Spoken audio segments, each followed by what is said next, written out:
இன்றைய மன்னா சங்கீதம் 17:8 சங்கீதம் 17:8. கண்மணியைப் போல என்னை காத்தருளும். தாவீதோட மற்றொரு ஜெபம், கண்மணியைப் போல் என்னை காத்தருளும். நேற்று தினத்துல பார்த்தோம், வழுவாதபடி என் கால்களை ஸ்திரப்படுத்தும். அதே தாவீது ஜெபிக்கிறார், கண்மணியைப் போல் என்னை காத்தருளும். வேதத்துல சொல்லப்பட்டிருக்கு, உங்களை தொடுகிறவன் என் கண்மணியை தொடுகிறான். அவருடைய கண்மணியை போல உங்களை காத்துக்கொள்ள வல்லவர். கர்த்தருடைய கண்மணியை ஒருவரும் தொட முடியாது. கர்த்தர் உங்களை கண்மணியை போல காத்துக்கொள்வார். நீங்கள் கர்த்தருக்கு மிகவும் பிரியமானவர்கள்.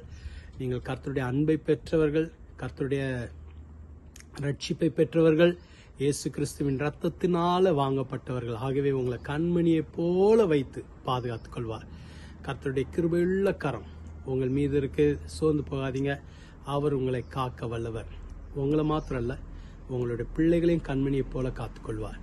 நீங்க யாருக்கெல்லாம் ஜெபிக்கிறீங்களோ அவங்கள கண்மணியை போல காத்துக்கொள்வார்.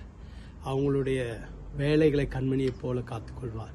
உங்களுடைய ஊழியங்களை கண்மணியை போல காத்துக்கொள்வார். உங்களை காக்க அவர் வல்லவர். ஜெபிக்கலாமா? எங்களை அதிகமாக நேசிக்கிற நல்ல ஆண்டவரே, தாவீதோடு சேர்ந்து அதே ஜெபத்தை நாங்களும் செய்கிறோம். கண்மணியை போல எங்களை காத்துள்ளோம். நீர் ஒருவரே எங்களை காக்க வல்லவர். நீர் ஒருவரே எங்களை நடத்த வல்லவர். நீர் ஒருவரே எங்களை எல்லாத்தையும் விலை காக்கிறவர். உங்களுடைய பிள்ளைகளை ஆசீர்வதியும். இந்த நாள் ஆசீர்வதிக்கப்பட்ட நாளாய், உற்சாகத்தின் நாளாக இருக்கட்டும். இயேசுவின் மூலம் ஜெபிக்கிறோம் பிதாவே, ஆமென். கர்த்தர் உங்களை காத்துள்ளார். ஆமென்.